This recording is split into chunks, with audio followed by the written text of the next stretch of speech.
ರೇಣುಕಾಸ್ವಾಮಿ ಕೇಸ್ನಲ್ಲಿ ಪವಿತ್ರ ಗೌಡ ಯಾಕೆ ಎ1 ಆಗಿದ್ದಾರೆ? ಹಾಗಾದ್ರೆ ಹೊಡೆದು ಕೊಂದಿದ್ದು ಪವಿತ್ರ ಗೌಡನ? ಎಸ್, ನಿನ್ನೆಂದಲೂ ಕೂಡ ನಿಮಗೆ ಒಂದು ಡೌಟ್ ನಿಮ್ಮ ತಲೆಯಲ್ಲಿ ಹಾಗೆ ಉಳಿದುಕೊಂಡಿರಬೇಕು. ಕೊಲೆ ಮಾಡಿದಂಥವ್ರು ಯಾರು, ಯಾಕೆ ಪವಿತ್ರ ಗೌಡ ಎ1 ಇಲ್ಲಿ ಅಂತ. ಎಸ್, ಪವಿತ್ರ ಗೌಡ ಹೊಡೆದ ಹೇಟಿಗೆ ರೇಣುಕಾಸ್ವಾಮಿ ಸತ್ತಿರೋದಲ್ಲ, ಆದರೂ ಪವಿತ್ರ ಗೌಡ್ಲೆ ಇಲ್ಲಿ ಕೇಸ್ನಲ್ಲಿ ಮೊದಲ ಆರೋಪಿ. ಯಾಕೆಂದರೆ ಇಡೀ ಕೇಸ್ನ ಸೂತ್ರಧಾರಿ ಪವಿತ್ರ ಗೌಡ. ಇಡೀ ಈ ಸನ್ನಿವೇಶ, ಇಡೀ ಪ್ರಕರಣದ ಸೂತ್ರಧಾರಿ ಅಂತ ಹೇಳಿದ್ರೆ ಪವಿತ್ರ ಗೌಡ. ದರ್ಶನ್ಗೆ ಹೇಳದೆ ಸಾವಿನ ಬಲೆ ಹೆಣೆದಿದ್ದು ಕೂಡ ಪವಿತ್ರನೇ. PA ಪವನ್ ಕೈಯಲ್ಲಿ ಖೆಡ್ಡ ತೋಡಿಸಿದ್ದು ಇದೇ ಪವಿತ್ರ ಗೌಡ. ಹೀಗಾಗಿ ಪವಿತ್ರ ಗೌಡ ಮೊದಲ ಆರೋಪಿ ಆಗಿದ್ದಾರೆ. ಸ್ಟಾರ್ಡಮ್ ತೋರ್ಸಕ್ಕೋಗಿ, ಹಣದ ಶಕ್ತಿ ಪ್ರದರ್ಶನ ಮಾಡೋಕ್ಕೋಗಿ ಇಲ್ಲಿ ಸಿಗಾಕೊಂಡಿದ್ದಾಳೆ ಪವಿತ್ರ ಗೌಡ. ನೋಡಿ, ಕೆಲವಷ್ಟು ಮಾಹಿತಿನ ನಿಮ್ಮ ಮುಂದೆ ನಾವು ಇಡ್ತಾ ಇದ್ವಿ. ಮೊದಲು ಪವಿತ್ರ ಗೌಡ ಇನ್ಸ್ಟಾಗ್ರಾಮ್ಗೆ ಮೆಸೇಜ್ ಬಂದಿತ್ತು. ಅದು ರೇಣುಕಾಸ್ವಾಮಿಯ ಮೆಸೇಜ್. ಸೋಷಿಯಲ್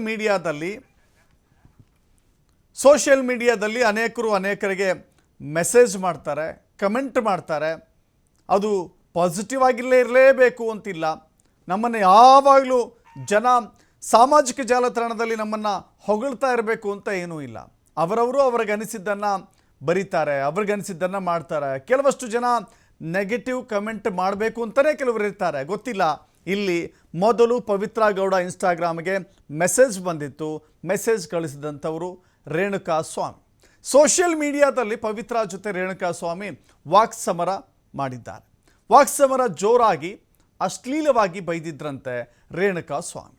ಇದ್ಯಾವ ವಿಚಾರವನ್ನು ಕೂಡ ದರ್ಶನ್ಗೆ ತಿಳಿಸಿರಲಿಲ್ಲ ಆ ಪವಿತ್ರ ಗೌಡ. ತನ್ನ PA ಪವನ್ಗೆ ರೇಣುಕಾಸ್ವಾಮಿ ಟ್ರ್ಯಾಕ್ ಮಾಡಲಿಕ್ಕೆ ಪವಿತ್ರ ಮೊದಲು ಸೂಚನೆಯನ್ನು ಕೊಡ್ತಾರೆ. ನಕಲಿ ಇನ್ಸ್ಟಾ ಖಾತೆ ಓಪನ್ ಮಾಡಿಸಿದ್ದು ಕೂಡ ಇದೇ ಪವಿತ್ರ ಗೌಡ. ನಕಲಿ ಖಾತೆಯ ಚಾಟ್ ಮೂಲಕ ರೇಣುಕಾಸ್ವಾಮಿಯ ಫುಲ್ ಡೀಟೇಲ್ಸ್ ಕಲೆಕ್ಟ್ ಮಾಡ್ತಾರೆ. ರೇಣುಕಾಸ್ವಾಮಿ ಯಾರು, ಆತನ ಫೋನ್ ನಂಬರ್ ಏನು, ಆತನ ಊರು ಯಾವುದು, ಆತನ ಕೆಲಸ ಏನು, ಆತ ಏನು ಮಾಡ್ತಾ ಇದ್ದಾನೆ, ಯಾವ ಕಾರಣಕ್ಕಾಗಿ ಹೀಗೆ ಮೆಸೇಜ್ ಮಾಡ್ತಾ ಇದ್ದಾನೆ, ಇದನ್ನೆಲ್ಲ ತಿಳಿದುಕೊಳ್ಳೋಕ್ಕೆ ಒಂದು ಫೇಕ್ ಅಕೌಂಟನ್ನು ಕ್ರಿಯೇಟ್ ಮಾಡ್ತಾರೆ. ಅದು ಕೂಡ ಹನಿ ಟ್ರ್ಯಾಪ್ ರೀತಿಯಲ್ಲಿಯೇ ರೇಣುಕಾಸ್ವಾಮಿಯನ್ನು ಖೆಡ್ಡಾಗೆ ಬೀಳಿಸುವಲ್ಲಿ ಪವಿತ್ರ ಗೌಡ ಪಾತ್ರ ಇಲ್ಲಿ ಬಹಳ ಮುಖ್ಯವಾಗಿದೆ ಅನ್ನೋದಕ್ಕಿಂತ ಇದೆಲ್ಲದಕ್ಕೂ ಕೂಡ ಏಕೈಕ ವ್ಯಕ್ತಿ ರೂವಾರಿಯಾಗಿದ್ದರೆ ಅದು ಪವಿತ್ರ ಗೌಡ. ಪವಿತ್ರ ಗೌಡ ಇಲ್ಲಿ ತೆರೆಮರೆಯಲ್ಲಿ ಎಲ್ಲ ರೀತಿಯ ನೀಲನಕ್ಷೆಯನ್ನು ಒಂದು ಬ್ಲೂ ಪ್ರಿಂಟ್ ಮಾಡ್ತಾ ಆತನನ್ನು ಹೇಗೆ ಬಲೆಗೆ ಬೀಳಿಸೋದು, ಖೆಡ್ಡಾಗಿ ಬೀಳಿಸೋದು, ನಕಲಿ ಖಾತೆಗಳನ್ನು ಓಪನ್ ಮಾಡಿಸೋದು, ಆತನ ಜೊತೆಗೆ ಚಾಟ್ ಮಾಡಿಸೋದು, ಆತನ ಮಾಹಿತಿಯನ್ನು ಕಲೆ ಹಾಕೋದು, ಇದೆಲ್ಲವೂ ಕೂಡ ತೆರೆಸಿಕೊಳ್ತಾರೆ. ಆ ನಂತರದಲ್ಲಿ ದರ್ಶನ್ಗೆ ಅವನು ಮಾಡಿದ್ದಂಥ ಅಶ್ಲೀಲ ಫೋಟೋಗಳನ್ನು ತೋರಿಸ್ತಾರೆ ಪವಿತ್ರ. ಅಸಲಿ ವಿಷಯವನ್ನು ಮುಚ್ಚಿಟ್ಟು ಕೇವಲ ಅಶ್ಲೀಲ ಫೋಟೋವನ್ನಷ್ಟೇ ಆಕೆ ದರ್ಶನ್ಗೆ ತೋರಿಸಿದ್ಲು.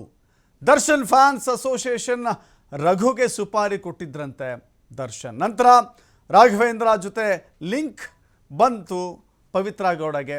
ರೇಣುಕಾಸ್ವಾಮಿ ಎತ್ಕೊಂಡು ಬರೋದಕ್ಕೆ ಹೇಳಿದ್ದೇ ಇಲ್ಲಿ ಪವಿತ್ರ ಗೌಡ. ಕಿಡ್ನ್ಯಾಪ್ ಮಾಡಿ ಕರ್ಕೊಂಡು ಬಂದು ಹೀಗೆ ಶೆಡ್ನಲ್ಲಿ ಕೂಡು ಹಾಕಿದ್ರು. ಆನಂತರ ಪವಿತ್ರ ಗೌಡ ಬಂದರು, ಒದ್ರು, ದರ್ಶನ್ ಬಂದರು, ಒಡೆದ್ರು. ಹೀಗೆ ಆ ಕೇಸ್ ಎಲ್ಲಿಗೆ ಹೋಯಿತು ಅಂತ ಹೇಳಿದ್ರೆ, ಎಲ್ಲರೂ ಮನಸ್ಸಿಗೆ ಬಂದಂತೆ ಆ ಮನುಷ್ಯನನ್ನು ಸಾಯಿಸಿಬಿಟ್ರು, ಕೊಲೆ ಮಾಡಿಬಿಟ್ರು. ಸೊ ಇದು ಇಡೀ ವೃತ್ತಾಂತ. ಹೀಗಾಗಿಯೇ ಪವಿತ್ರ ಗೌಡ ಇಲ್ಲಿ A1 ಆಗಿದ್ದಾರೆ, ಮೊದಲ ಆರೋಪಿ ಆಗಿದ್ದಾರೆ.